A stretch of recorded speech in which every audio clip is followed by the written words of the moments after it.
Seguimos en la mesa, estamos en este lunes 6 de mayo del año 2019 con Agustín Iturralde, Pablo Carrasco, Manuel Laguarda y Gabriel Mazarovich. Vamos a otro tema del fin de semana. El ex coronel retirado José Nino Gavazo insistió en su versión de que no existió el llamado segundo vuelo, en el cual militares uruguayos habrían traído en 1976 a 22 militantes de izquierda secuestrados en Buenos Aires. Según su versión, esos detenidos fueron capturados y asesinados en Argentina por efectivos argentinos que a su vez se basaron en la delación y colaboración de Carlos Gossens, un ex integrante del Partido por la Victoria del Pueblo. En una entrevista que se publicó ayer en el diario El País, Gavazo sostuvo que Gossens se comunicó desde Buenos Aires con la División de Ejército 1 diciendo que quería pasar información. Por sus vínculos con militares argentinos, el director del Servicio de Información y Defensa, Mauri Prantl, envió a Gavazo a interrogar a Gossens en una reunión que se realizó bajo custodia militar. Según Gavazo, este hombre le dijo que a él le habían encargado matar a su esposa y a sus hijos, pero él se negaba a hacerlo. Además, le ofreció información sobre el paradero de los integrantes de un supuesto aparato armado del PVP y lo hizo a cambio de nada. Según Gavazo, actuó por venganza. Este ex militante del PVP actuó por venganza porque otro militante había intentado mantener relaciones con su pareja. De acuerdo con la versión de Gavazo, Gossens dio los nombres de unas 30 o 40 personas y se ofreció a participar en los allanamientos para detenerlos. Además, contó que el PVP pensaba volar un petrolero que tenía la Armada en el puerto de Montevideo, que iba a tener consecuencias iba a alcanzar y destruir la planta de refinería de La Teja, incluso podía afectar la Ciudad Vieja. Según Gavazo, entre fines de septiembre y principios de octubre del 76, los militares argentinos le impidieron tener mucho contacto con este delator del PVP porque, según él, querían evitar que supiera sobre el destino del dinero incautado a los detenidos. Finalmente lo habilitaron a hablar con él y en ese encuentro este hombre le dijo: detuvimos a todos y no queda ninguno vivo. En fin, este es uno de los temas que aparece en el reportaje. La nota es larga, ocupa más de 2 páginas. Y además, según informa la periodista Paula Barquet, va a tener por lo menos una segunda parte, ya que la conversación se extendió por varias horas. ¿Quién empieza? Gabriel quería empezar hablando de este tema. Bien, hoy me tocó abrir. Este tema lo hemos tratado, lo vamos a seguir tratando. Para mí hay 2 o 3 cosas, hay 1000 perspectivas posibles sobre esta entrevista, la verdad, hay 1000 enfoques posibles. Y los reconozco todos válidos. Yo quiero resaltar 2 cosas. Primero, la actualidad del tema de la no resolución efectiva de los problemas del terrorismo de Estado y de la represión, las consecuencias brutales de la impunidad en el presente. Segundo, la persistencia contumaz de Gavazo en la mentira, en la fabricación de historias, diciendo verdades a medias, ocultando información permanentemente. Tercero, está claro que ellos saben todo. Siempre supieron todo. Hace 45 años que saben todo todo lo que pasó, tienen detalles de lo que pasó. No implica solo la cuestión de él, hay documentación, está el archivo Castiglioni, está el archivo de la policía que documentó Álvaro Rico. Y después, sobre decir algunas cosas acá, ¿no? Primero, lo que dice Gavazo es mentira, ¿no? El segundo vuelo está más que probado. O sea, un ex comandante en jefe de la Fuerza Aérea reconoció que él fue copiloto en esos vuelos. O sea, perdón, ¿no? Hay relatos de cómo llegó todo, y además hay un dato central. O sea, que yo hice, Emiliano, siempre lo hablamos, yo hice la investigación periodística que llevó a encontrar a Macarena Hellman. Cuando este miserable decía que no existía y que la habían matado en Buenos Aires, que la niña nunca había venido acá. Y le dijo a Seregni después, cuando llegamos encontrado, que la había nacido muerta, para que no la encontraran. O sea, él cambia la mentira y sigue mintiendo. María Claudia vino en el segundo vuelo, la trajo él. La trajo él. Y después de hacerla parir a Macarena, encerrada, esposada, una muchacha argentina que nunca había venido al Uruguay en un negocio con los militares argentinos, la mataron él y Silveira. Entonces, la prueba, además documental y de todo lo demás, la prueba física de que es mentira lo que dice Gavazo, se llama Macarena Hellman. Claro. O sea, entonces, es increíble que además siempre refiere a muertos, ¿no?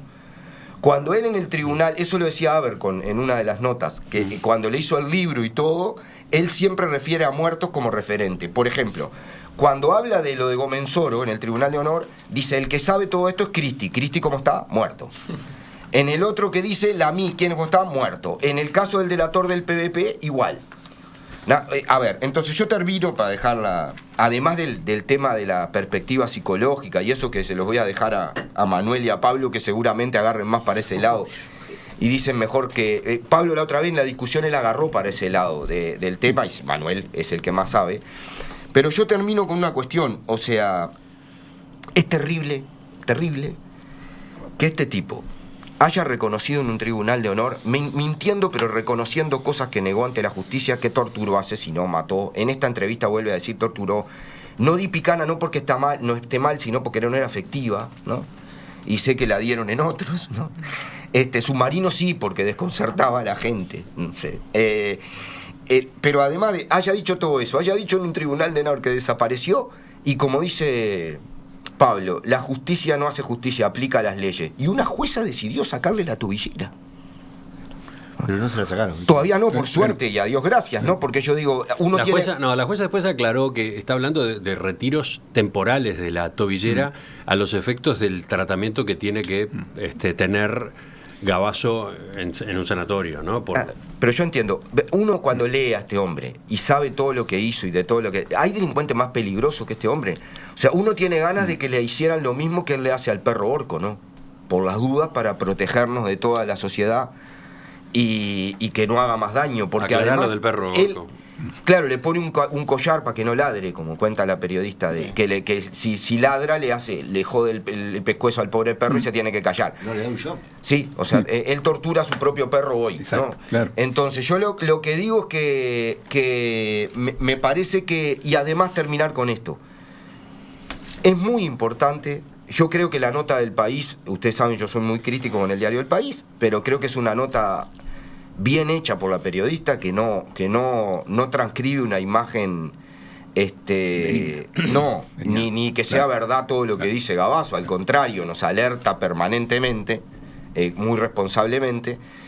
Pero lo que digo es que este hombre es un mentiroso y además quiere hacer creer que, por ejemplo, eso que tú leías, Emiliano, dice, por sus vínculos con el ejército argentino, Prat lo mandó a él. ¿Y qué era? ¿Que compartía cena en el casino oficiales con los argentinos? No, él dice que él era contacto, que él oficiaba de contacto con las fuerzas argentinas que trabajaban en la represión. Vale decir que en la época nuestra, Emiliano, a la salida de la dictadura, cuando investigábamos, Gavazo decía que nunca había ido a Argentina, ¿no? Era un represor de libre, iba de demanda. Sí, pero él decía que nunca había viajado a Argentina y que todos eran calumnias nuestras que decíamos que había estado en Argentina. Yo quería poner dos perspectivas. Me suscribo todo lo que dijo Gabriel. Creo que, primero, creo que a cualquiera que lea más o menos previstamente y más con las alertas que la periodista nos incluye, se da cuenta que lo que hay es una persona que nos reconoce, le da su color, le da su argumentación, pero nos reconoce perfectamente que él fue parte del terrorismo de Estado, de lo peor de la tortura. No hay, salvo alguien muy ingenuo, que es la primera vez que se puede enfrentar a este tema, no conozca el personaje, no conozca los antecedentes y resuelva creer en el viejito que él pretende ser. Todo lo que aparece en la nota, para alguien medianamente informado, confirma que bueno, estamos ante uno de los personajes más execrables del Uruguay reciente. Y tenemos perlitas en la nota que son detalles, pero que hacen, bueno, la contraposición que hace entre el submarino y la picana. La periodista, cuando encuentra que hay frases de Mussolini pegadas, carteles con frases de Mussolini, y él ahí aparentemente se pone nervioso y dice, bueno, en realidad eso no debería estar ahí, es un documento que me trajo mi hija, pero su hija creía que esto le iba a gustar a usted. Bueno, no sé, ya me lo trajo. Creo que queda claro, por más de que el criminal Gavazo probablemente creyó que con la nota podía tratar de lavar un poco su imagen y dar una imagen de viejo bonachón que en un momento determinado y en circunstancias determinadas hizo ciertas cosas, creo que la nota deja claro lo que es. Y en segundo lugar, atado a esto, reivindicar el trabajo de la periodista. Ayer en redes sociales me encontré con mucha gente, en general de izquierda, que creo que entendiendo muy mal el tema, bueno, le caían a la periodista, al diario El País, ataban la nota con algunas cosas del diario El País durante la dictadura, no tiene nada que ver con nada. Creo que es una nota bien hecha y acá hay un debate aparte, que es, bueno, ¿qué hay que hacer con este tipo de personajes? Hay gente que dice, y es parte de lo que ayer estaba en las redes, no hay que dejarlos hablar, no hay que darles tribuna, hay que apagarles y ponerles el mute e ignorar que están ahí. Y otras personas que dicen, bueno, es parte de la realidad, son personas que están ahí, hay que entenderlos, hay que entender que estas personas son de carne y hueso, existieron y pueden volver a existir. Si nos quedamos con el monstruo de fantasía que está allá y nunca lo escuchamos, corremos el riesgo de creer que es un personaje excepcional que nunca más volverá a existir porque fue parte de cosas muy excepcionales. Creo que la nota cumple bien el rol de entender que el ser humano tiene también cosas muy oscuras y que puede terminar en personas como esta, y entender estas personas creo que nos prevé mucho mejor ante futuras amenazas. Otra discusión que se dio durante el día de ayer vino por el lado de si el informe con la entrevista aportaba novedades o si todo más o menos era conocido ya hasta ahora.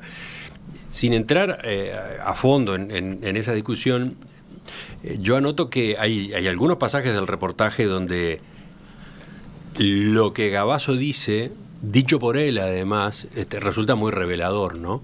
Y hasta está la posibilidad de escucharlo, porque El País publicó el audio de la entrevista. Por ejemplo, escucharlo hablar sobre la tortura, ¿no? Es muy espeluznante.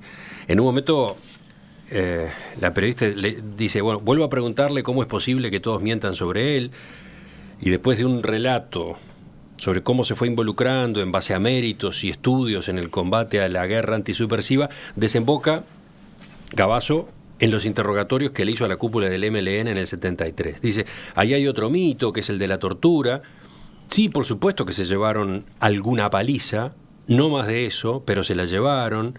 La mayoría hacía tratos. Si me trata bien, yo le digo todo, y nos decían todo.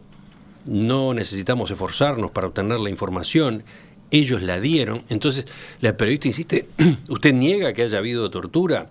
Bueno, a ver, pero vamos a escuchar cómo es que habla Gavazo. ¿Usted niega que haya habido tortura en los interrogatorios? No. Yo no niego eso. Yo lo que niego es la tortura que ellos mencionan, ¿verdad? Si yo le agarro a usted a cachetazos acá para que me diga cuánto gana usted en el país, es una tortura. Pero solo le pegué unos cachetazos. Si yo en lugar de eso agarro un cable, lo enchufo a la corriente y le pido lo mismo, pero le estoy poniendo 110 volts, la estoy torturando también. Si la violo, también es una tortura. Bueno, son distintas etapas, todo está mal, pero estamos hablando de la guerra, ¿verdad? Estamos hablando de la guerra y no de la paz. No existe en el mundo ejemplo de guerra sin tortura. Sí, yo quería hacer algunos comentarios. Esta entrevista aparece en un contexto en que el conocimiento de las actas del Tribunal de Honor Militar aparece en la confesión de Gavazo de sus crímenes y fundamentalmente cae aquella defensa de todos estos años de que no había pasado esas cosas tan terribles.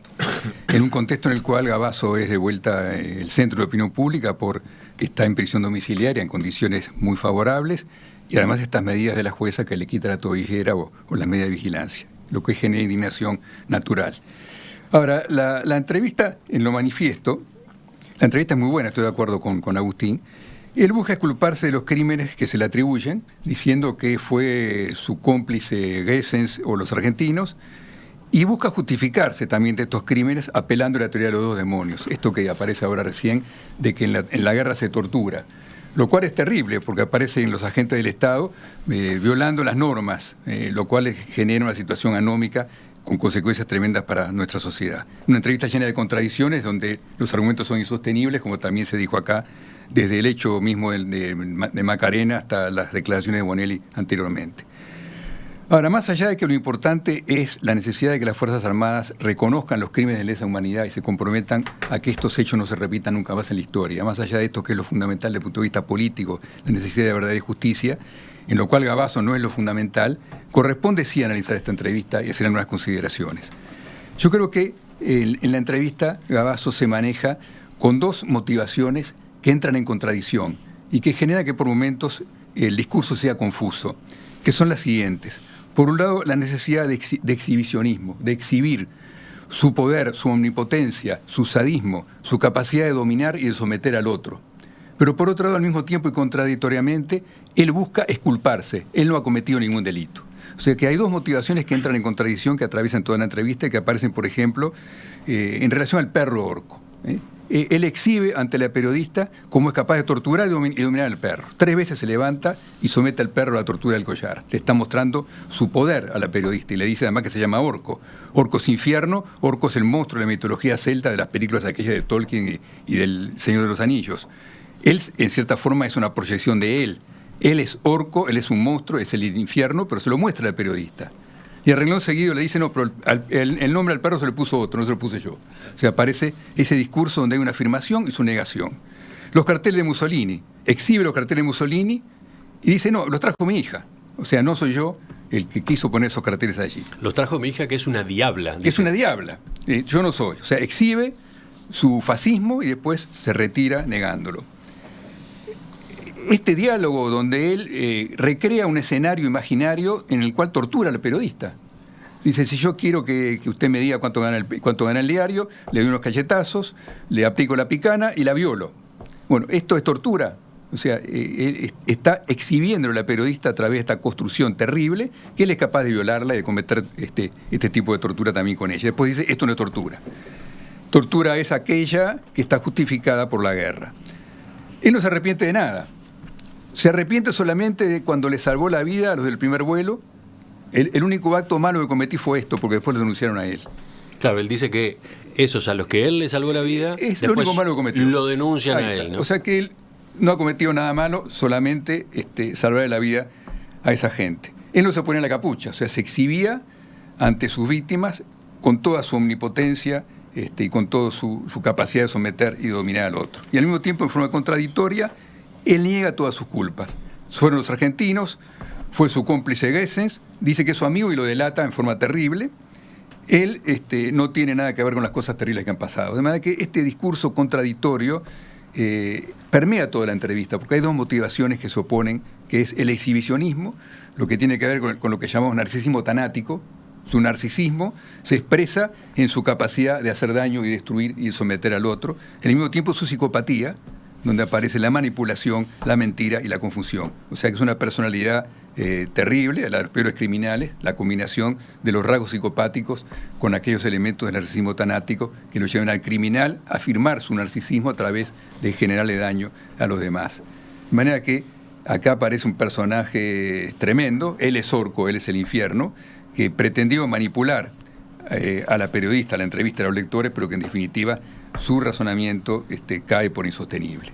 Me parece que... sí, la entrevista es un buen autorretrato de Gavazo, ¿no? La entrevista es buena, está bien que la gente conozca a este personaje y pueda leer, digamos, las cosas que él ha dicho, pero me parece que cae, digamos, su pretendida defensa y aparece un sujeto atravesado por una necesidad terrible de exhibicionismo que muestra, digamos, su crueldad y que quiere, digamos, manipular, mentir y confundir. Pablo. Sí, yo normalmente los temas que ponemos en la mesa yo empiezo a leer y empiezo a anotar en mis blogs amarillos lo que me parece relevante y al otro día lo resumo, lo ordeno y vengo. Pero leyendo este reportaje que es largo, son 3 páginas enteras del diario, y la verdad que no anoté nada y es un tema en el que me resulta difícil hablar porque de un lado, digamos, cualquier relativización de todo lo que esté ahí es una especie de reivindicación a Gavazo que para mí es la antípoda de lo que es el bien, digamos. Es una persona que no me aportó nada ni como novedad. Bueno, son detalles que obviamente yo no conocía pero desde el punto de vista de que este personaje y todo lo que sucedió durante la dictadura militar es una tragedia, ya no me genera nada nuevo. Digamos, pero sin embargo, la otra tragedia que tuvimos, porque para mí fue otra tragedia, que fueron la guerrilla Tupamara, tampoco ha sido un ejemplo de decir la verdad, de reconocer sus errores, y toda la historia que nos han contado sobre que ellos pelearon contra la dictadura, que toda esa construcción falsa, tampoco le hace bien a digamos, refuerzan los dos demonios, digamos, ¿no? Porque si a mí, por lo menos de un lado no me hubieran mentido y del otro sí, yo me quedaba con el que no me mintió, pero me mintieron todos. Pero me resulta difícil esto porque de un lado está Gabazo. Entonces, cualquier riesgo de que se parezca que yo lo estoy defendiendo, me mato. Entonces, Bueno, acá Gabazo en definitiva habla de otra guerrilla, ¿no? Porque habla del PVP que en Buenos Aires se estaba organizando, en ese caso sí para luchar contra la dictadura, con acciones violentas como la detonación de un barco petrolero en el puerto o un atentado para matar a la familia de Gabazo, ¿no? Son las cosas que él cuenta que desertores o traidores del PVP dijeron, ¿no? Pero esto es un subproducto posterior a la derrota del MLN, digamos. Sí, claro, esto es 76, año 1976. Y bastante independiente. Lo que pasa es que estamos hablando de eso porque creo que el centro del tema del Tribunal de Honor fue lo del segundo vuelo. Uh-huh. Y te voy a decir la verdad, le doy la derecha a Gabriel, que está muchísimo más informado en esto que yo, así que no quiero contradecirlo. De lo que leí, de las bases con las cuales dijeron que el segundo vuelo existió, de lo que yo leí ahí, que no soy un lector de ese tema, me pareció muy floja los argumentos. Es decir, no había ninguna prueba, no estaba registro del avión, nada, pero hubo un Bonelli, un señor Bonelli que vino y dijo lo mismo que le pasó a Juan Carlos Gómez, el militar que tuvo preso injustamente, y que por el caso comenzó los 3 años injustamente porque apareció uno, ¿no? A él lo metió preso uno que apareció y dijo una cantidad de cosas, acá apareció otro, y entonces yo tengo un problema de que el tema no me agrada porque no ha sido tratado en ningún momento con valentía por ninguna de las dos partes. Acá hay una cobardía de todos lados que a mí me hace de que yo no pueda anotar nada que me resulte útil en un tremendo reportaje de Pablo Barquet. Yo tengo un matiz con el enfoque de Pablo, que es: acá no hubo una guerra, acá no hay dos bandos equivalentes, y creo que esa es una lectura que vuelve y que es funcional a esos supuestos dos bandos. No hubo una guerra. Acá hubo, en los 60 hubo lo que pasó previamente, y me parece que los temas hay que analizarlos de a uno, porque lo mismo que hablábamos en el tema anterior, de que es muy fácil irnos a la generalidad. Acá tenemos a el principal torturador de la dictadura militar uruguaya. Antes hubieron otras cosas, sí, después también hubieron, en el medio hubieron cosas, las cosas son multicausales, complejas, cierto. Pero no hay dos bandos y no hay que buscar una cierta equivalencia entre los bandos, que acá no hay. Acá hubo una dictadura militar que oprimió a toda la sociedad uruguaya, que aplicó terrorismo de Estado en distintas medidas sobre distintas personas. Y antes de eso hubieron otras cosas, claramente es un contexto, crisis políticas, crisis económicas. No tengo nada que ver ni nada para defender del MLN, y que al revés creo que la historia los ha tratado con demasiada benevolencia, pero es un tema aparte.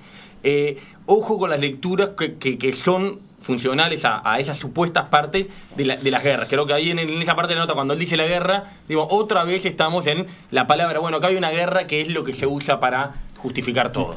Sí, lo último. Sí, yo quiero decir que, de acuerdo con Agustín, que no son equiparables los hechos de terrorismo de Estado cometidos por agentes del Estado contra civiles que los hechos delictivos que se le pueden atribuir a aquellos. No es igual una cosa con la otra. Los agentes del Estado deben velar por la norma jurídica, porque de lo contrario se crea una situación anómica, dañina para el cuerpo social, que genera además un modelo de construcción del yo, una subjetividad en la gente, en la sociedad, que oscila entre la sumisión o la violencia, cuyas consecuencias se aprecian hasta el día de hoy, en parte también por las situaciones delictivas que vemos en la sociedad uruguaya. De manera que no son equiparables. La teoría de los dos demonios es una defensa ensayada por los agentes del terrorismo de Estado. Primero se apeló a la negación cae por las propias declaraciones de Gabazo ante el tribunal, se apela después al terrorismo de Estado y después se apela al olvido.